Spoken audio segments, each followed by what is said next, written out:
Hello and welcome to We Got a podcast about Dragon Ball from A to Z, from Earth to Namek to Sadala. We cover it all. My name is Randy. And it's not the big three, it's just me, Doug. And I am a beautiful sound, Ken. Ooh, I like that. That's good.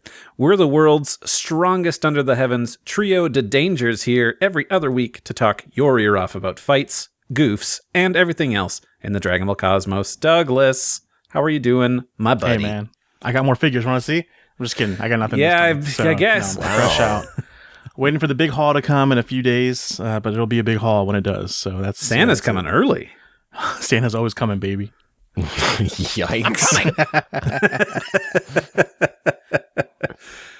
Well, that's good. That's exciting. Nothing much else going in my life. No, nothing. Okay. It's just little pieces of plastic. That's good. Ken? What? It's not. She shattered your world. Yeah. It's very effective. I finished Fallout, the show. And for a second, a fleeting moment, I felt like playing a Fallout game. And then I realized or remembered, you're not going to do it. You're not even going to try. You're not going to. No. Dude, they're not bad. Look, when I start a Bethesda Todd Howard trademark game, okay, I get out and I spend like about 4 hours into it and I have the Randy, I'm good. I get it, you know? Oh, yeah. Because it's just going to be that the world's too big. Experience I've just experienced, like 300 different variations along the way. And we did the one. I'm good. I don't need to. Well, that's when you install mods. I cannot walk down this path of being like, well, the game's really good if you just mod it. Well, I'm not saying it's good from the start. I'm not saying that. You break the game where like you have a nuke weapon that just fires off nukes. So like now I walk into a battlefield and just like start throwing off like 20 million nukes to everyone. It feels so satisfying. And then you turn the game off. So let me reiterate, those 4 hours that I spend with the Todd Howard game, I really like those 4 hours, but then I can kind of tell it's going to be the same for the way through. And that's just not for me. That is not an experience for me. Now, obviously, meanwhile, we're in the minority in that. I put 400 hours into Hitman playing the same maps over and over again. So it's just, you got to find what's for you. Anyways, as far as the Fallout show, 10 out of 10, incredible. I highly recommend it for anyone. I'm on episode 6 or 7, and I'm really enjoying it. It's a lot of the nods to the original game that don't feel like too like, oh my god, there it is. It's kind of like, oh, that's clever way of putting in there. It's not really intrusive. It's great. Yeah, I watched a spoiler cast after I finished it, and they were like, yeah, here's all the references and stuff in the final episode that you might have missed. And I was like, oh my gosh, like, do I need to play these games or not? But really, really good. I can't recommend it enough. Lucy is a dreamboat. It's all about Cooper Howard for me, dude. The ghoul. Cooper Howard's cool. Come on. Yeah, he's cool. He's cool as hell. He's a cool ghoul. I'll get to it as well one of these days. But I've never played a game, so. Yeah, you have no care about it. No attachment whatsoever to it. None. Well, Randy, what have you been up to these past 2 weeks? I'm back on my plowing through video games bullshit, as per usual. Since the last time we convened, I got through Ratchet and Clank Rift Apart, which is a pun on Ripped a Fart. Yeah. Just so you know. They're all puns. Did you know that? They're all puns, which is so weird because the humor in the games is nothing like that. Yeah. It's a very Saturday morning cartoon sort of thing, but like, what a strange way to title these games. It's like the South Park Stick of Truth or whatever. the fractured hole. Yeah, exactly. Then I played Ghost Trick Phantom Detective, which is incredible. It was a 2010 DS game, and then it recently got an HD remaster. And very good, very breezy. How Long to Beat said it would take 12 hours to get through the main story. I clocked in at 11.8 hours, so it was not wrong. It's from the creator of Phoenix Wright, correct? Yes, Shu Takumi, I believe is his name. Wow, I never would have pulled that name out. Randy did, though. He get that confused. Like, do I know the name? When 100% he knows that name. Yeah. I remember when Ghost Trick was coming out, it was, I think, maybe before or right around the time of Phoenix Wright 2, and so Phoenix Wright was like the hotness. That game was big on DS. Yeah, and the music is the same person too, so it's very good. Well, I don't know. Some of that music in the second Phoenix Wright game is kind of not that great. I've only ever played the first one twice, and then I still need to play the. Ken's mind is flabbergasted right now. There are 6 mainline games. I know. I'm sorry. I'll get there. I got them all on those collections, so I'll play through them. I'll get there. Third one's my favorite, but I think they're all good. I think 2 is the least good of them. It's just finish Attack on Saiyan yet? What? Attack of the Saiyans. Mm-hmm. Yeah. I don't start playing it. No, I haven't picked that back up. I'm in my not gaming era, guys. Oh, okay. Rebirth is done. So and Hitman doesn't count. That's a way of life. Right, of course. Actually, hold on. Something else on my list. Shut up. I got to talk about this. So there is a free open source game called Clone Hero, which is Guitar Hero and Rock Band. And I got that. I got a guitar. Just this weekend, I think I just randomly peppered in like 6 to 8 hours of just sitting on the couch and just fingering away. Guitar. You know. Ooh, I'm coming.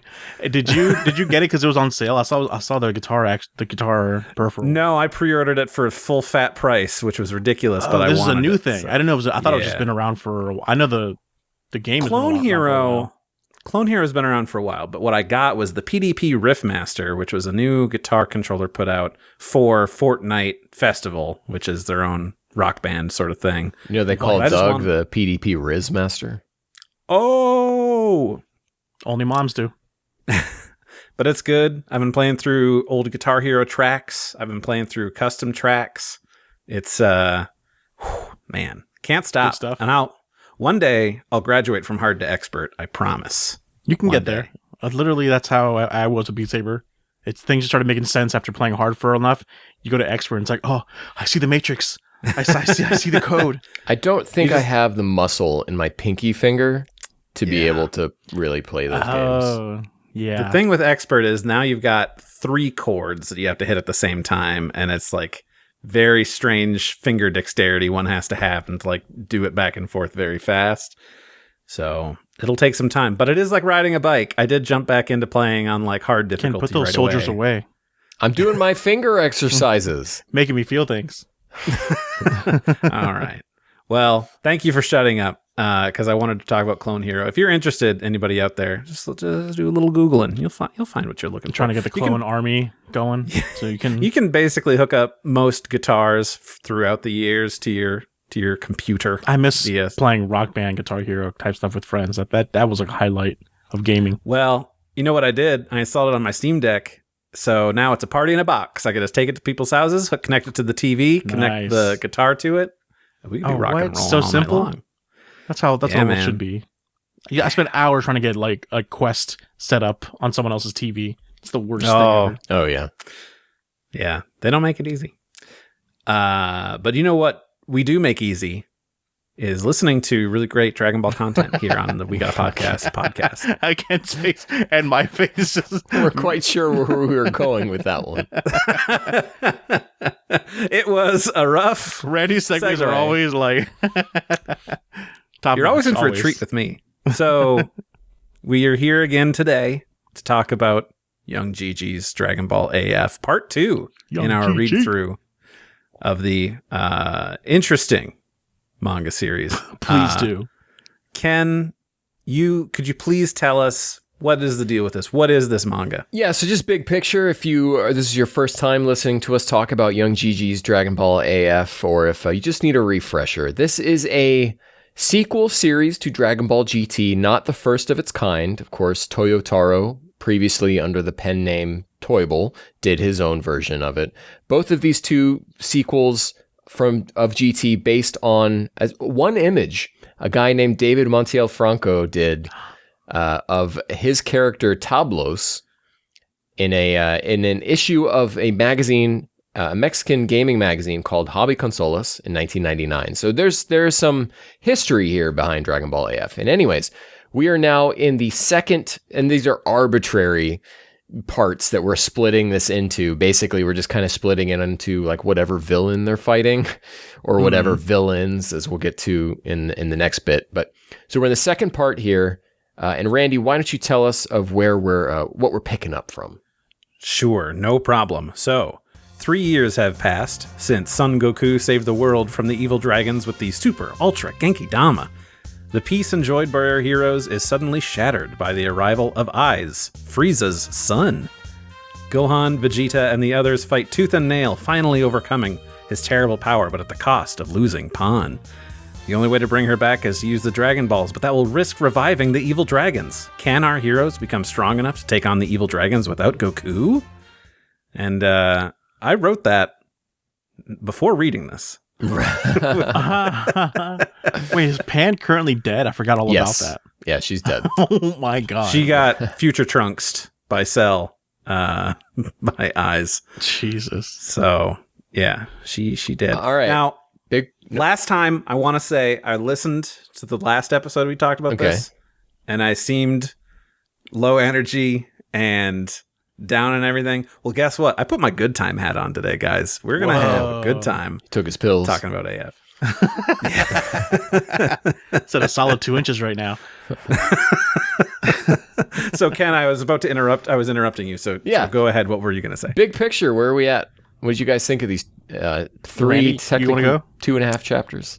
All right, tighten that hat. I was surprised by everything that happened in here, mostly because I was expecting, okay, a training arc, like I'm going to watch two dudes punch each other for a bit and, like, I don't know, maybe go camping or something and have to survive out in the wilderness.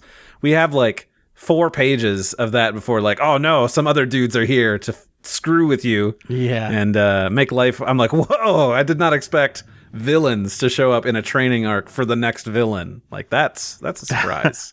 It's so dumb. It's the worst. It is. But you know what? It was a good time. I'm having a good time. I had really high hopes just from the first initial pages where it starts off with the main villain and his little buddy guy.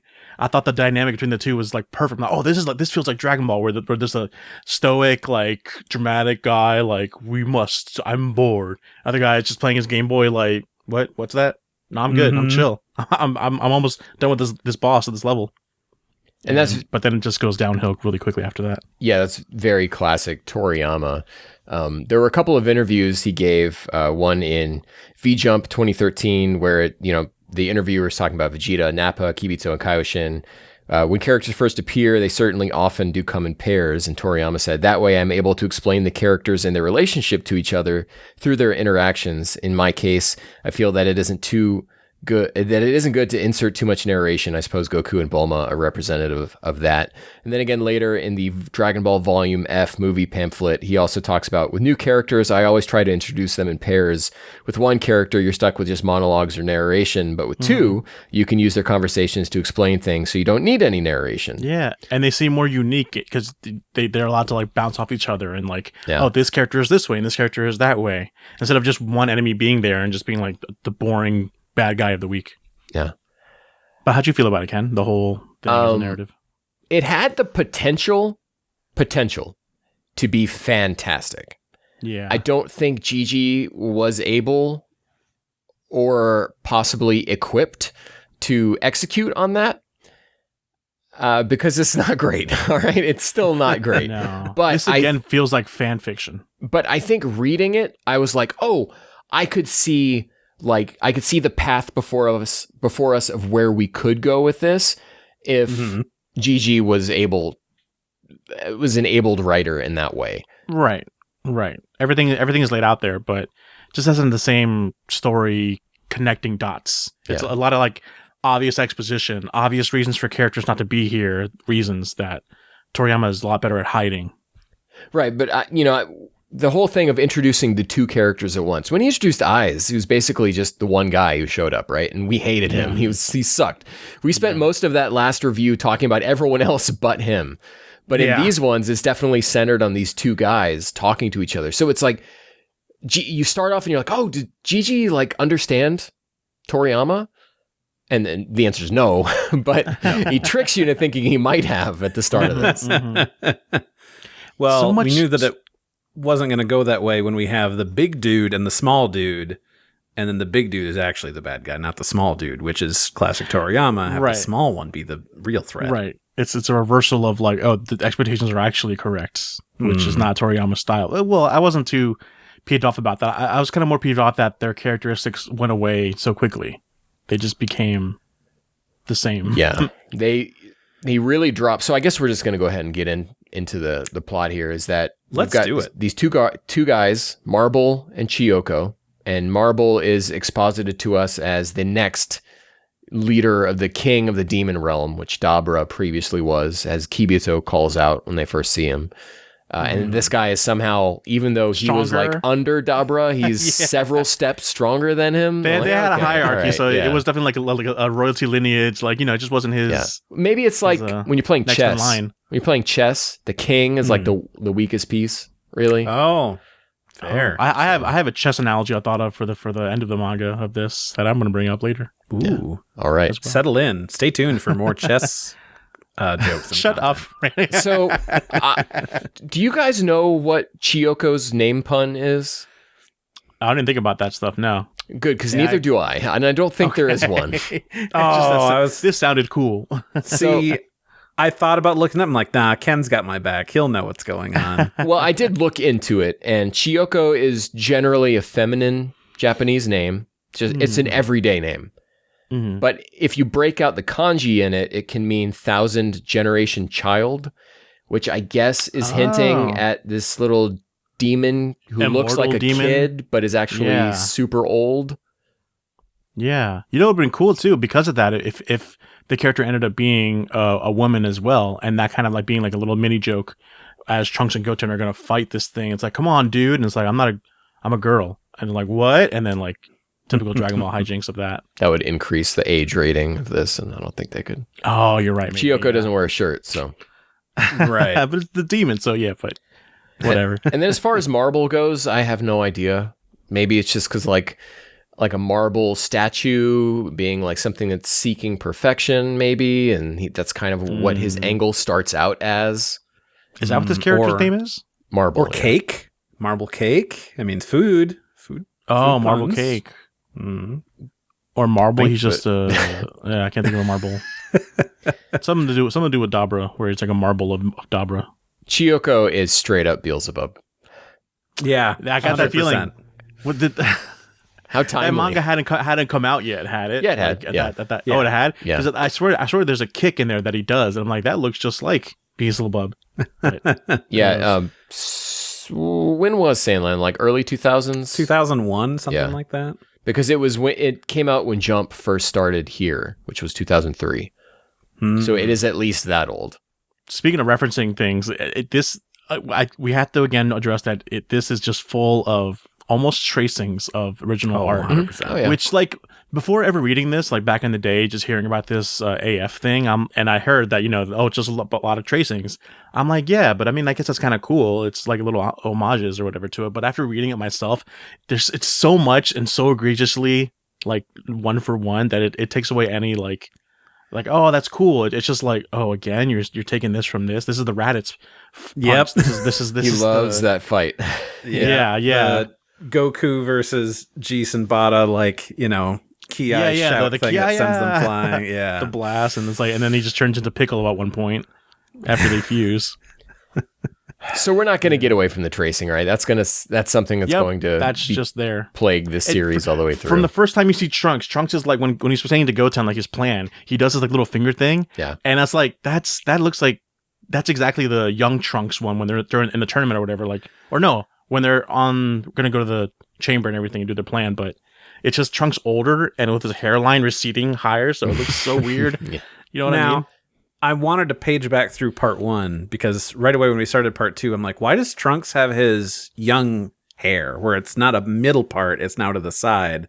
Was that in part 1? Or did that suddenly like, now we're doing that now? I think it was in part 1. Yeah, this is just stylistically what Jijii's decided to go with. And then why does Goten look like just Yamcha? Goten is just Yamcha in all these pages. I really like Trunks here in that Jijii was like, okay, let's kind of take Trunks, this version of Trunks, back to his roots and have him be kind of like crafty, like, oh, I'm going to come up with a plan and do all this.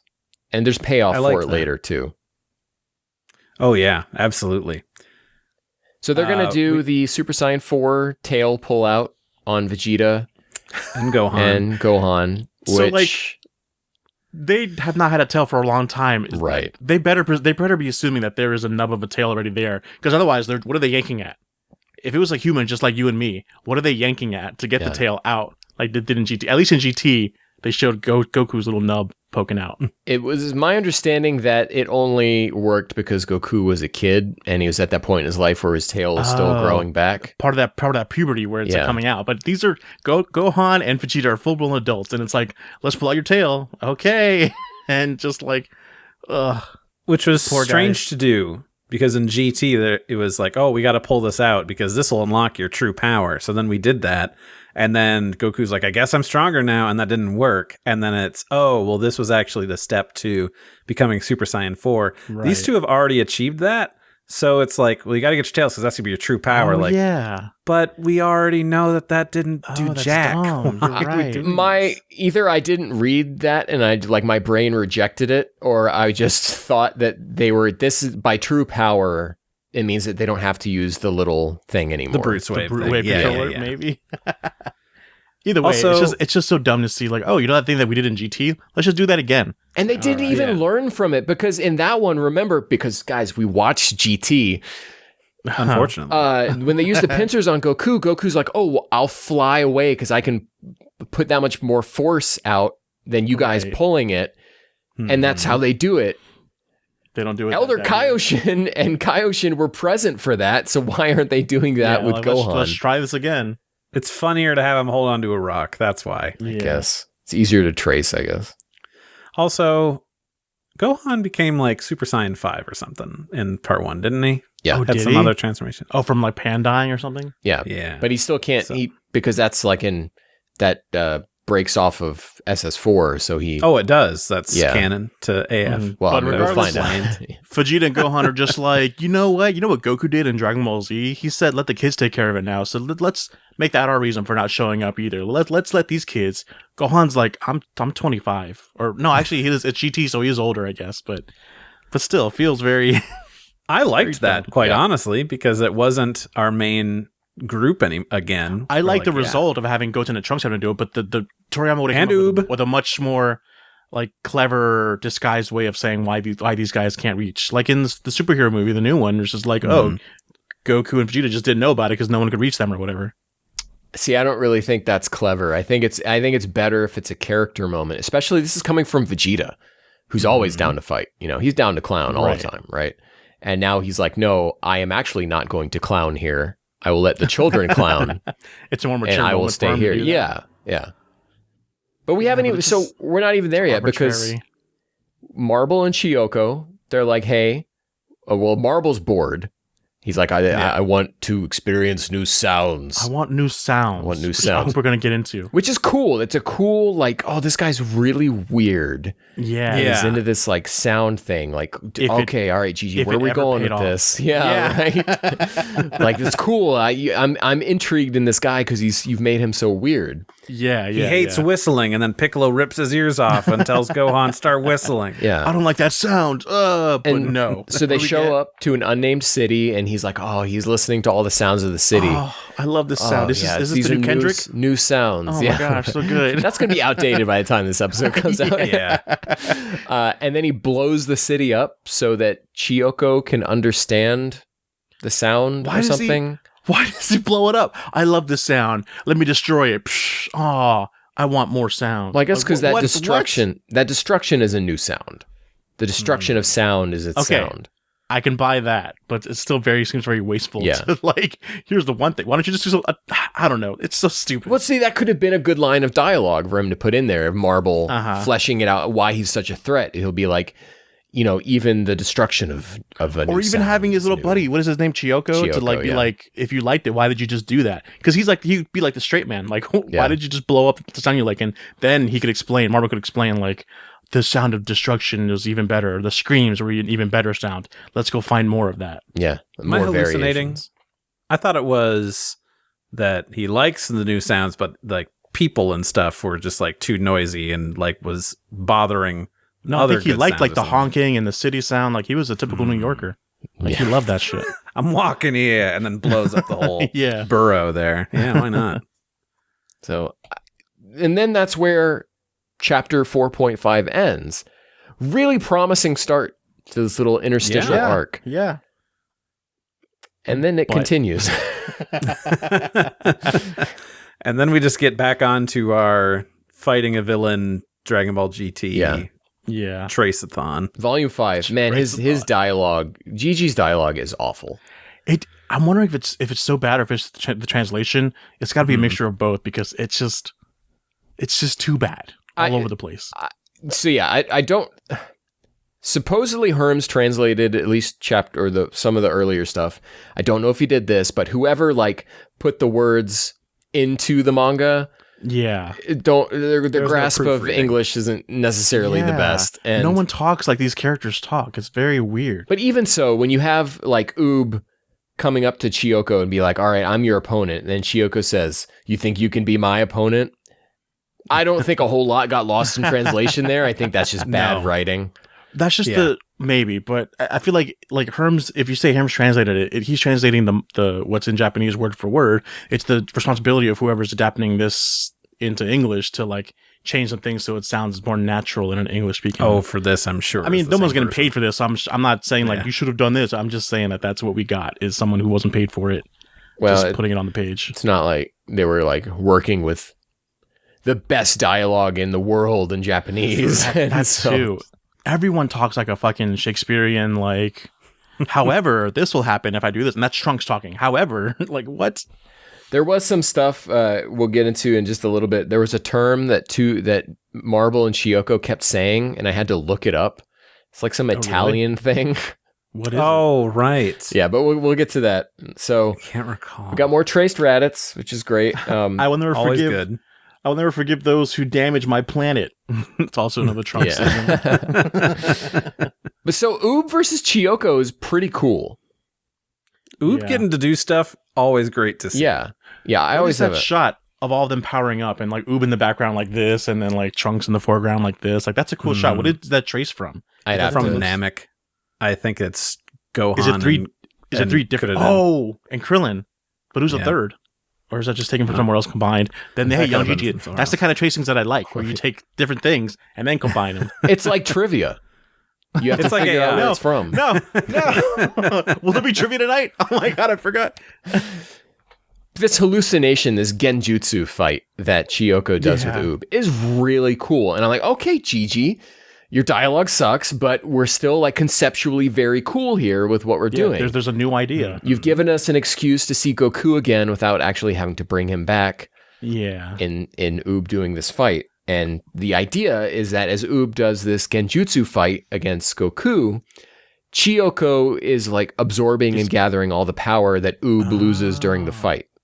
Oh, he's not actually like punching him in real world. No. He's not like weakening him. He's like doing the Majin Buu thing where he's sucking his energy out. No, he's just hanging back. Oh. And then it Interesting. backfires because Oob starts going berserk. Oh my god. Cool as Out of hell, nowhere. dude. Is it? It's setting up for something later. I'll tell I have okay. future knowledge, so I'll tell you that. Okay. Can I tell you before we move on from that though, is that the Goku and Oob fight, it feels so dumb story conceptually wise, where Goku's like, oh, this is an awesome fight. And then let me transform into Super Saiyan 4. He'd go Super Saiyan 4, right, or whatever.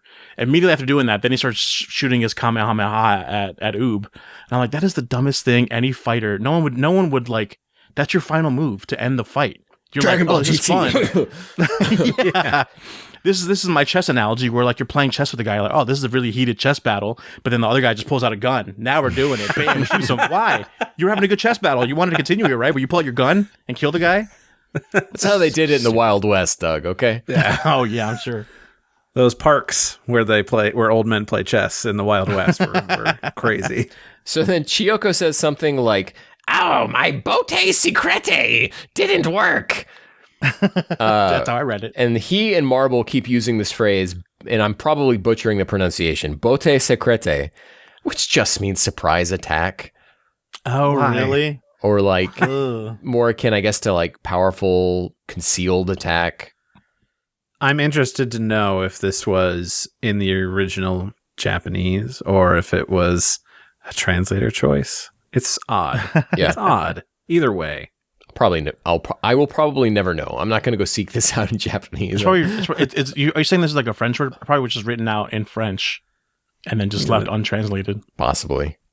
And that's fine. I mean, if that's how it was in Japanese, and that's an intentional. When they use language English thing. words, they don't need to untranslate it. They just leave it what is in English. Yeah. Well, and that's not necessarily good because there's like one series that had the word like bichi in the Japanese title, but if you can't 1-to-1 just switch that over to bitch because it's like the Japanese meaning of it is actually something totally different. And so you have to be careful with, I forget what those words are called, the borrowed words in Japanese, but you do have to be careful with them. No, you have to be careful with them because sometimes they mean something totally different, even though it seems like it means the same thing. Right.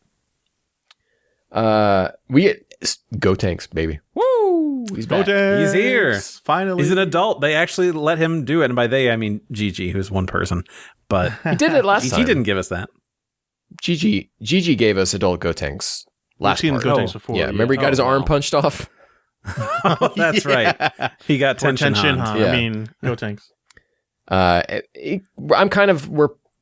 time we kind of griped about him not failing the fusion, and I'm kind of over that now. They're better at it now. They do it more consistently, so it makes sense in their practice. Think about them failing. Yeah, they've been training for this. So, well, not to be outdone, we got another fusion here ready. Oh yeah, kind of hinted out briefly because Marble says mention, oh, I didn't know you guys knew fusion or like this world has fusion, which is a clever little like little lore adding in there. That's good, young Jijii. Well, is it because we just get Chio Marble like right away? Yeah, if it's immediate, maybe not. It's no Zarbon saying, "Oh, we know about transformations," and then you get Frieza later. And Chio Marble only named from the coloring pages in the back of the book. Are you serious? Yeah. And Super Saiyan 4, he goes Go Tanks. Super Saiyan 4 goes off without a hitch. Doesn't even have to go to Ozaru. And they showed that as the training in the... Well, that's what Ken's saying is that like at this point, on purpose they didn't show. And the readers are supposed to be like, wait, why don't we get that? And then it's later on. Yeah. And I was furious. Yeah. And I paged forward, but I'm like, oh, okay, never mind. But you're okay with this. You're furious here because this was the end of the volume. So you're like, so they can just do this? They didn't even go Ozaru? And so it's like Jijii intentionally knows. Jijii's like, I suck. I'm not a great writer. So I'm gonna lull you into my trap. Lull you in. Yeah. But you got to leave a little bit of spice at the end of your volume, saying like, there's an explanation coming. Whereas this is how could they do this like, or something? There's not. It's just like this is what it is. Yeah. See what happens next time. So volume 6 starts again. If you haven't been reading with us here, these are so fast. You could knock this arc out in like 20 minutes. Yep. So Super Saiyan 4 Go Tanks shows up, and then Marble, cool stuff again. He says your sound and shape changed. Yes. I was intrigued again. Yeah. I was fooled to be intrigued again. Yeah, that's why when I talked about this about just squandered potential, there's so much potential in this. You've got Vegeta and Gohan out of the way. Goku's nowhere around, right? You've got these two villains, one of whom starts out and is actually pretty interesting, and all these like little pieces, but none of them are connecting right. Mm-hmm. Did it annoy you guys in the time chamber when it's just like it cuts to them training and like, all right, it's been 2 months and we've mastered Super Saiyan 2 finally. Yep. It's like, what? Hated that. Why did we need that? That's so pointless. It has the same like energy as, these kids can become Super Saiyans now out of nowhere. But I don't know. I guess I wanted a little more from that. Like it just seems so. Yeah, so, I don't know. Well, in the last volume, we do see them go Super Saiyan 2. Right, it's just kind of not explained. Yeah. So didn't even notice. It's supposed to be another one of those things like, how did they get there? Yeah, but we don't care enough about the previous volumes to like follow that. Yeah, this is all part of Trunks' plan that he hinted at when, is that they were going to train to get Super Saiyan 2. Yeah, and then they were going to fuse, and then I think for idiots like me who didn't even pay attention, because the hair of Super Saiyan 2 is very similar. I assume we had lightning around them. There was. We have Gohan and Vegeta watching this from the Kaioshin realm. They could have been like, whoa, when did they get that power? And then when they turn Super Saiyan 4, do the whole like, but how could they do that just from there to there? Yep. That would have been a great way to handle it. Yeah. That'd have been great. Well, maybe like they knew that they were training in the time chamber, so it's like, oh, of course they got Super Saiyan 2, and they thought like that's the most they got out of it. I figured they're busy doing their own training and getting to the Kaioshin realm. They're not like, okay, let me text my little brother. Oh, where are you? These kids have also gone 3 before when they were kids, so 2 isn't that far of a stretch. Well, then individually, I guess, yes, but yeah, could have just been a line of like, oh, I didn't know they could do that. Yeah, and that would have been enough. Yeah. Yep. Just, more dropping those little hints in that maybe something else has happened. Yeah. And you've forgotten about the Room of Spirit and Time already. Toyotaro would have done this. Yeah, right. So Oob is going to help them with the Golden Ozaru form. Because they need a call. Because their logic was that Pan called Gohan's name out when he was a giant rampaging ape. Yeah. And that's what brought him down. But Gohan needed the emotional call of his daughter for this to work. But if we just get this one dude who we've talked to like 4 times. But Randy, it's okay because Trunks says, because we have mixed Earthling blood, the likelihood for us to regain our sense is much higher than our dad's. And it's what does that mean? Vegeta, excuse me. Yeah, he had that on lock before. Yeah. Yes. And like Gohan never had that whole thing figured out. Oh my God.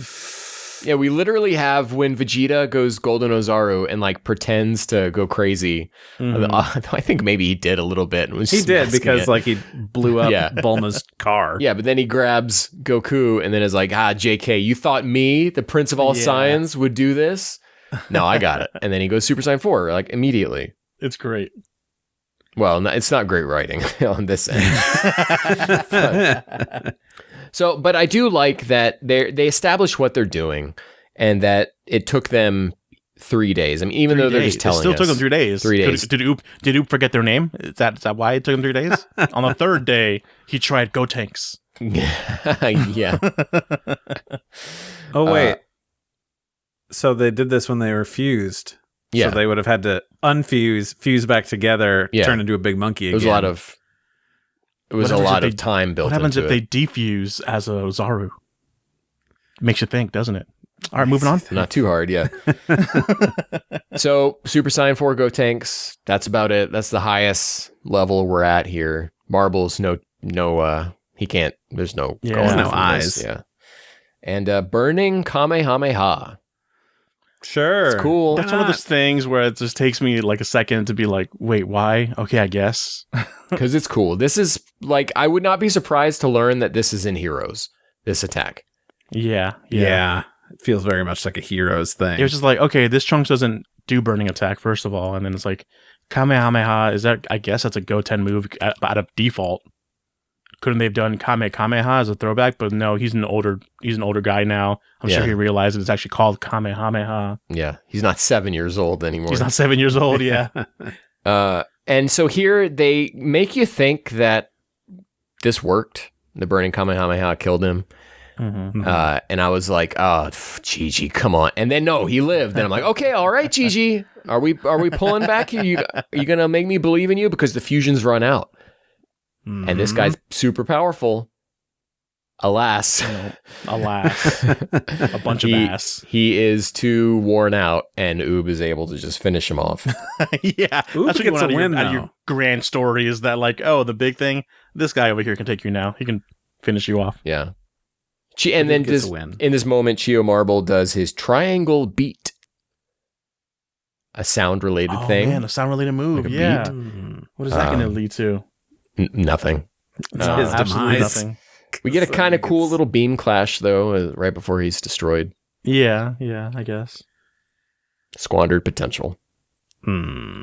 Yeah. Even Oob just coming in the last second and just firing off a Kamehameha blast instead of actually doing some more hand-to-hand combat against him or something. Nothing. So I will say that we ended it here. There's a chapter 6.5, but we'll continue that next time. and because it's technically part of the next arc. Okay. There were so many moments in this where I was intrigued and I tricked myself into believing in young Jijii for a moment. Yeah. Where I never felt any of that in the last arc. The last arc was pretty by the numbers, retelling Mecha Frieza on Earth. Yep. And I've got 2 more transformations or whatever he was doing. Just not interesting. This was interesting, even if it was totally not done well. I don't know if I would even say interesting. It looks nice. And that's about it.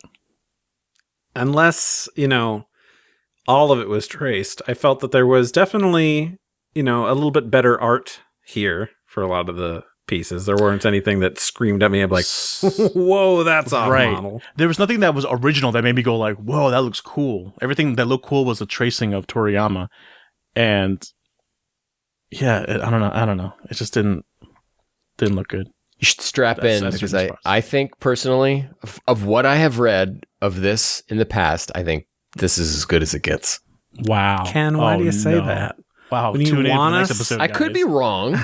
You want us to read more, but instead of like, guys, just get excited or be like, we'll see where it goes. You gotta be like, how old it gets worse. Is Goten and Trunks in this? Because they're Super Saiyan 4 form. They look so old and so like not as cool as a young adult should look at Super Saiyan 4. You know what I mean? That's just the way Jijii renders his characters. He renders everyone looking a lot older than they should. I guess, yeah. Because like Super Saiyan 4 Gotenks, like the red eye thing, I don't know why he didn't color that in. He made that still kind of white, so it looks like it's just like more bags under his eyes. Wrinkles. Yeah, I don't know. Color that in or something. I mean, I guess the implication is it's red because his red hair is kind of this. Whatever. It's some choices were made by young Jijii.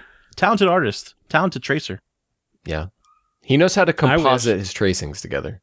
Yeah, it's true. I wish that at least Super Saiyan 4 Gotenks got like leather pants, like Vegeta manifested those when he turned back from a monkey. Oh, that's true. I was pleasantly surprised when like he transformed into a giant ape and all his clothes were like gone. It's like, okay, I guess only reason Vegeta stayed on because those clothes are meant to stretch with his body change or whatever in the original Dragon Ball. But fusion clothes are magical, so... Yeah, that's true. And it would have been so cool to see a Ginozaru with the freaking vest and everything and the baggy pants. That'd have been cool to see. Because Baby didn't lose his, so... That's true, yeah. Man. But yeah, like I said, I wrote that thing of being like, okay, well, they got to train. That's what we're going to do. And then we thought everything was going to be a training arc. Yeah. I didn't expect villains. Granted, they're not... This was a training villain for the real villain coming up later. Yeah, but I mean, that's a thing that we've never seen in Dragon Ball of like, okay, well now, in the 3 years before the androids show up, this other dude showed up and it was everybody had to like do their thing. And it's the Goku and Friends Return OVA special. Kind of Garlic Jr., but not quite. Suppose. It's still a clever twist on a training arc. Yeah, absolutely. Yeah, so, I guess it's to show off the Fruit of the Looms of what Goten and Trunks' training was able to do. Yes. Is that the right word? Eloquently put, Doug. Thank you, as always. As always. Tip of the fedora to you. God. So that's it? Is that all we got for part 2? Yeah. We just get to do... Really small. Was there a spoiler image on one of the covers of like Super Saiyan 5 Gotenks or something? Yeah, there's Super Saiyan 4 Gotenks on the volume before he even shows up. So right, yeah. At this point, he just wants you to buy this comic. Yeah, like, hey, check this out. So it makes sense. That's good. Well, I don't have anything else to say about that. So we'll find out what you, the listener, had to say if you were paying attention on Twitter.com. I'm excited to hear people's thoughts. Well, we'll get into it right after this. Hey there, welcome back to We Got a Podcast. I don't know why I said it that way, but we're here to listen to what you guys had to say about the Marble arc of young Jijii's Dragon Ball AF. And first up, we've got Jacob Marble Sawyer. Because of the attack, it looks like a marble. I get it. What? What looked like a marble? His attack. It's a... Read the people. Jacob Sawyer says, I think it would have been fun if they befriended Chiyoko and Marble by introducing them to music and video games. Kind of like how Beerus and Whis are obsessed with food, though I am glad Oob gets a win in development. Still feels like there's a lack of proper build-up. That would be cool, actually. Yeah, like he thinks that what he wants is destruction sound, but he just wants interesting sounds, and then he gives them like Spice Girls, and it's like, whoa, Trunks is like life. Trunks is like, here's a capsule core iPod, enjoy. Yeah. A And Zune. yeah, do the whole like what time frame this is in. Chiyoko here's a PS6 and Dragon Quest 13. Yeah. Because this shit writes itself. Get What it? the hell? Yeah, everything writes itself when you're copying and pasting. Yeah. Austin That's a great writes idea, in. though. Austin writes in and said, I thought the arc was an improvement by virtue of Gotenks and Oob getting a win, given their history of L's. But the demons' motivations were vapid, and the flashback explaining the Super Saiyan 4 plan was very unneeded, I think you mean? Yeah, I would agree. I like that they, got some spotlight. This was the Dragon Ball Super Superhero before Dragon Ball Super Superhero was a thing, where we get to highlight Right. some side characters. I think the whole point of this manga, like with the introduction chapter of like Trunks having a plan, it was all leading up to that moment. It's just so sad that moment ended up being like, oh, that's it? Okay, great. Yeah. I like the flashback, but again, it was like we talked about, it needed more sprinkling before we got to Needed it. more creativity, more like, oh, I could have wrote that. I guess this is written just by a fan, though. I don't know. It is what it is, Just We give Young Jijii too much shit about this. It's the fan creating something that's he loves, and we have to keep saying this because I feel like right on, Doug. But he's doing his thing. Exactly, I'm with you there.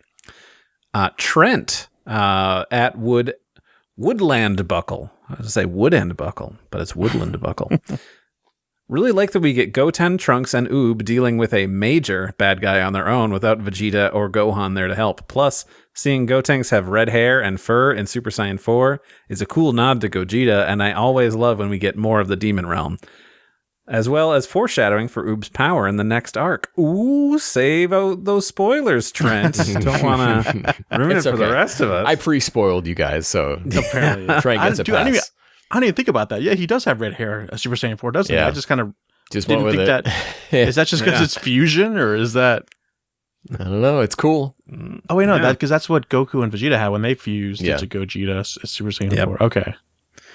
But overall, this arc really feels like Jiji's version of Resurrection F, but in AF. Vegeta says they won't help, but him and Gohan knowing about it at all and being a kai away kind of breaks the tension, like with Beerus and Whis. Yeah. Oob getting the kill at the end feels out of nowhere, like with Goku at the end of Resurrection F. Super Saiyan 4 Gotenks is cool, but it's similar to Super Saiyan Blue in Resurrection F, where it lacks emotional or narrative impact.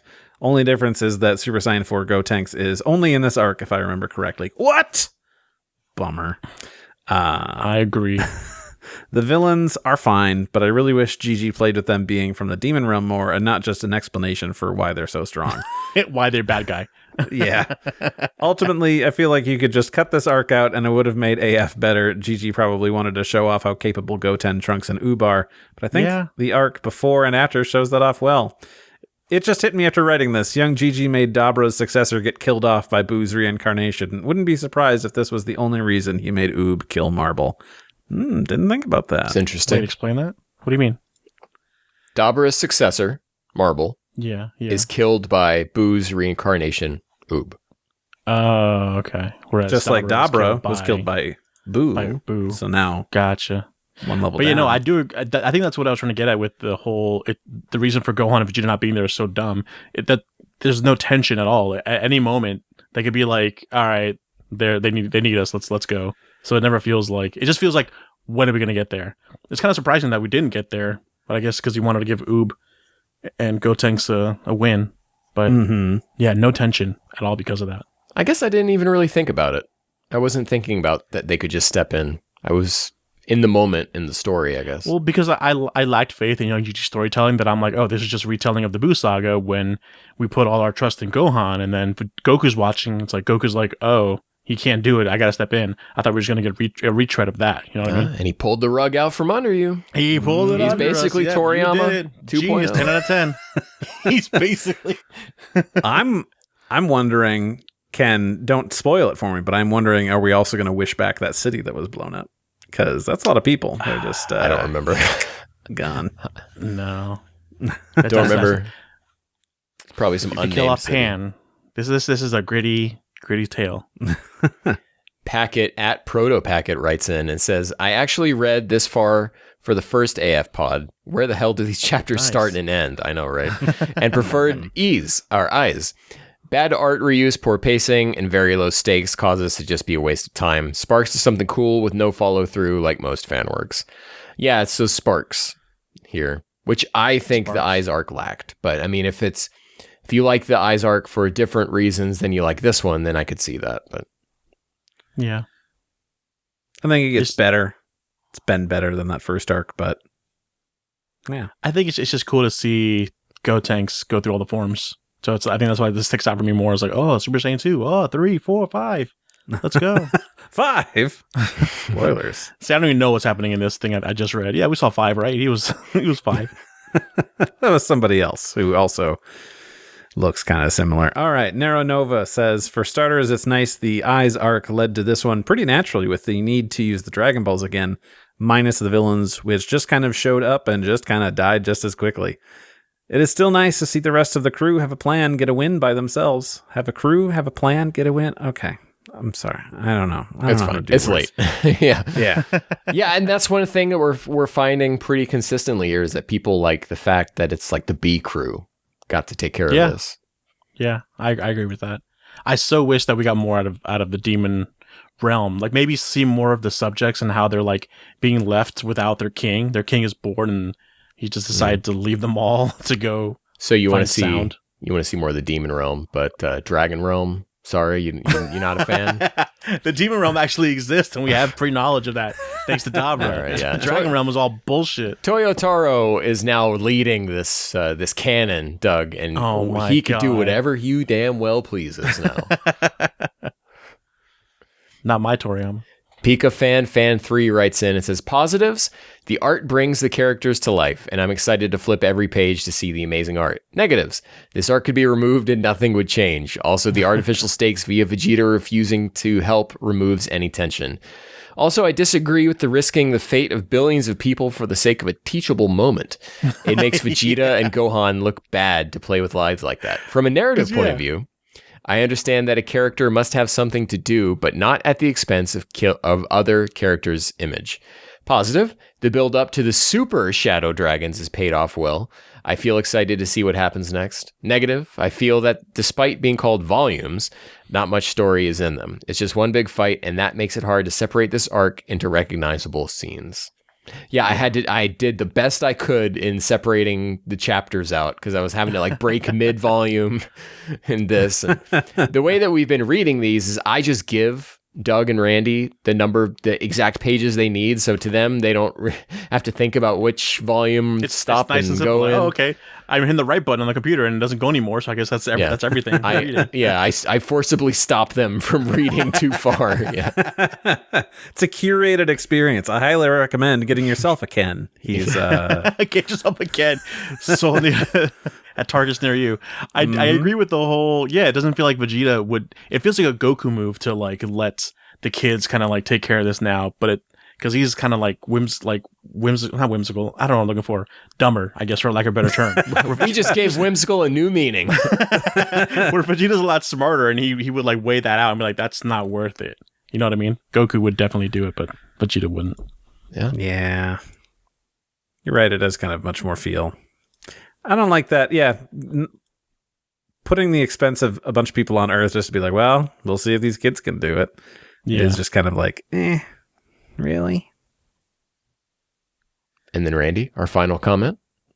Oh, you're right. We have one other one. So in our question for did you do your homework?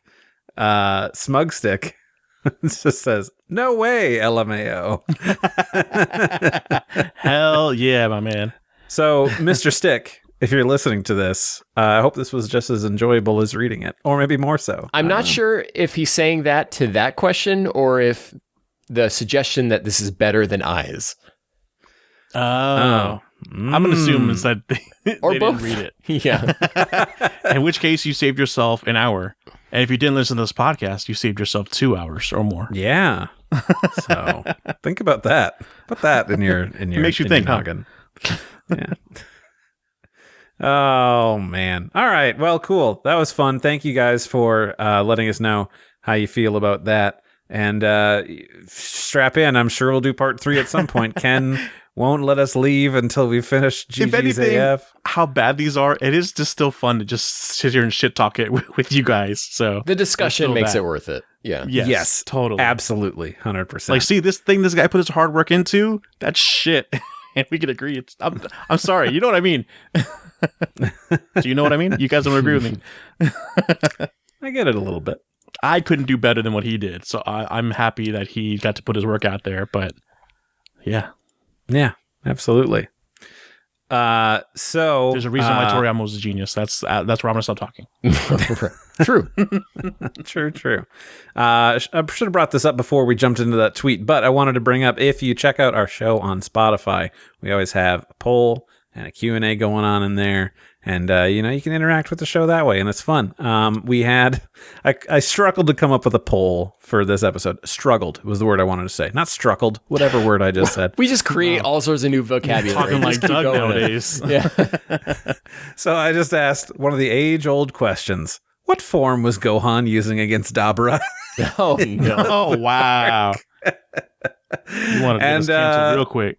Pretty split. I mean, our winner is Super Saiyan 2 with 57.1% of the vote, and Super Saiyan 1 using 42.9%. Weirdly, nobody voted for Beast, so at least we can, say that one didn't show up. I forget. They're not woke. Is the drama that Toriyama wasn't drawing the electricity?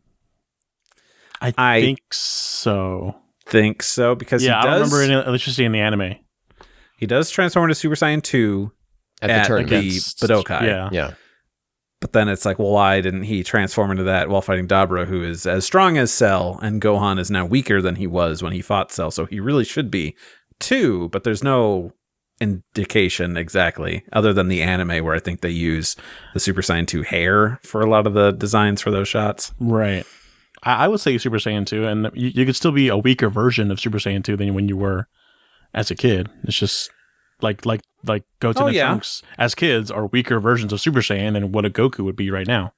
It's just visually it's confusing for what's shown for what form it is. So yeah, that was good. 2. Okay. I have no skin in this game. I don't know. And we had a ton for the Q&A, which was, what's your favorite Gohan moment?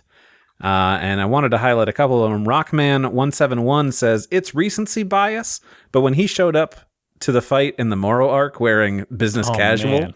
the whole So sequence good. felt like Toyotaro looking at Gohan fans saying, I know, I hear you, and I've got you.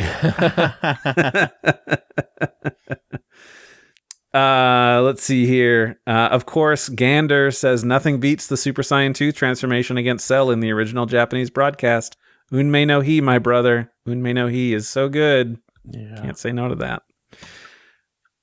And there's a whole bunch of other ones. So if you wanted to check out the show on Spotify, you can go read all the other cool stuff people were posting on there, Go On moments. And after this episode, there'll be more stuff for you to read and to interact with. So check that out. But we got to go to the trivia realm where I am king. And Doug's just shaking his head. He knew it was coming. As soon as, I started looking at your outline here and saw the big word trivia there. I'm like, oh no. Here it comes. No, it's I'm finally coming. expecting it. So we do have trivia, provided again by the trivia deity Zenpai, who is the god, but I'm the king of the trivia. I don't know. I've lost the plot on this one. So we've got 3 questions for you guys. Get ready. Let's see how well you do. It's not Jijii related. It's just regular. Yeah, I don't expect Senpai to read this just to give us trivia on it. We're not going to put him through that. There were 2 Raditz moments in this young Jijii arc. What were they? All right, question 1. Which were the characters or skins exclusive to the Greatest Hits edition of Budokai 3? We didn't do All right, this already? Ken. Yeah, so you had King Piccolo, you had long-haired Trunks with sword, Mm-hmm. and then, damn, I can't remember the third one. Isn't it Kuriza? No. This is in the Greatest Hits edition. We're talking about Budokai 3 or 2? Budokai 3. 3. Oh, yeah, I don't know. He's going over there. He's checking out. He's checking his library. He's checking the archive. It doesn't say on the thing, so. No, it's not going to say. Well, then boot up the game real quick. Load up the character load screen. Go through all character. For the YouTube version, I'm just getting visual so people know what we're talking about. So this version, the greatest hits. Yeah, the greatest hits box version. art is so much better. It's because it's the Japanese box art, and so they just took that and then greatest hits on it. Why do you own it twice? Because they're you different. bought one, and then you get one later. You bought this one. So the original Budokai 3, right? This came out. This did not have mouths moving in the menus.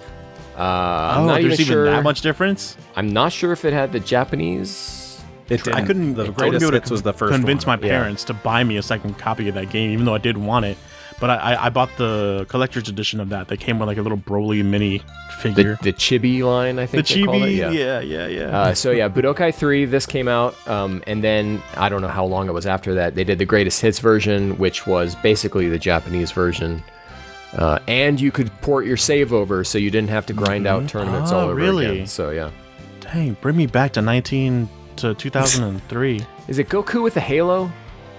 Boom! He gets all three. Way. All right. I just had to hold the case in my hand again. And it spoke to That's you. kind of cheating. I feel like he held on to it in like. I guarantee you, it's not on the box, so it spoke to me. Yeah. He went back to 2003 and was like, this feels. Yeah, it's like a Ratatouille. I had a Ratatouille moment. It's like Ratatouille moment. Yeah. It's a Yagami Light when he holds a Death Note again. He's like, whoa. That's all the knowledge back. That's what it is. Alrighty, That's also fellas. what this fucking Marble guy reminded me of in the very beginning when he's like, I'm bored in my world or whatever. Let me just go down and find sound. It's Ryuk all over again.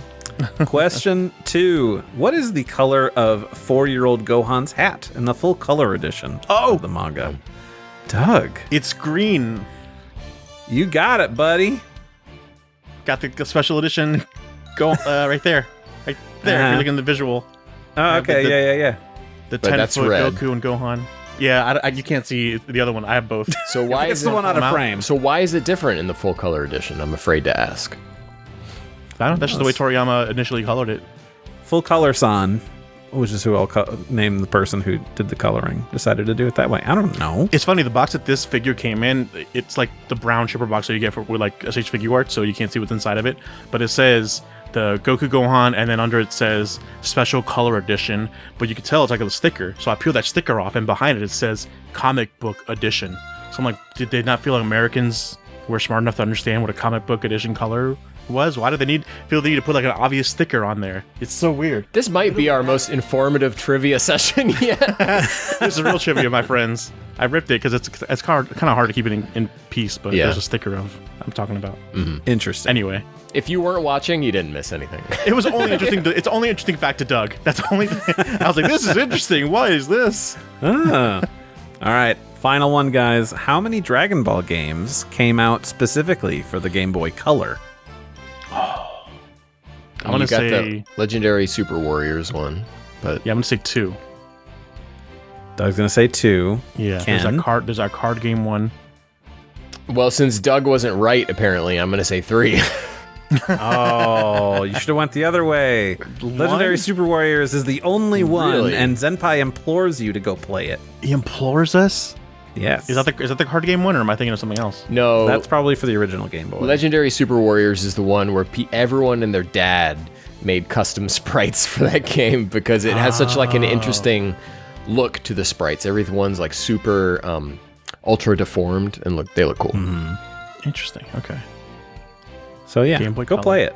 Good trivia session, I think. Yeah, we all got something out of that. My figures We came into all play delivered finally. some trivia. Some more interesting than others. Yeah, exactly. Well, everybody, thank you for coming on this journey with us and for listening. We love interacting with you and keeping you in the conversation to talk about our favorite franchise in the world. Post at us, actually. If you could do that, that would be great. Post at us at our Postmate us. socials. I like Panda Express, so Get me some pizza, please. Ken. At We Got a Pod, and you can email us at wegottapod@gmail.com. Thank you to Rifti Beats for letting us use his track, Kakarot Theme Hip Hop Trap Remix. You can find that and other great music by Rifti on his SoundCloud. Ken, what's your favorite Postmates go-to order food, and where can the people find you? Well, I have never ordered food, and I never will. Wait, are you kidding? From like Uber Eats or DoorDash or anything? No, God, why would I? I've never Ubered. Why would I do that? Do you understand how you used to be fat, man, and I don't know what happened, but... Do you understand how terrible those organizations are? Someone brings food to you? I don't know about that, but that sounds like heaven to me. So. They do not treat their workers right. Anyways, you can find me at Detective X on Twitter.com. There you go. Doug? And Randy? Guys. And Randy, they can find me at TrapazDoug. And Doug, they can find me at Saber_Breaker. Well, this is usually the part where I'd ask you to leave a review. But after that, I don't know if you should. So These let's people just don't know how to close out a podcast. let's just bypass that. Yeah, bypass that. Hit the subscribe button. Tickle the It's bell. our best ending ever. Tell your friends. And hey, we just broke 1,000 subscribers on YouTube, so thank you so much. That is so huge. Thank you. Due in large part to Doug and his short shorts. You want to see? I'm wearing them right now. Oh wait, I'm not wearing any pants right now. Let's just walk around that. Doug loves short shorts. And we are also remonetized on Spotify, which might be why you heard an ad in the middle of this episode if you're listening on Spotify. So sorry. It's time to sell out, baby. Let's go. Yeah. So everything is coming up. We got a podcast, and it's all because of you. Thank you. So thank you. And by you, I meant the audience, not these two chuckleheads, but also these two chuckleheads. Because, Can you imagine well, if I just said you're welcome? Jeez, the audacity. we really do not know how to close out a podcast, so we will catch you, Matanator. Bye.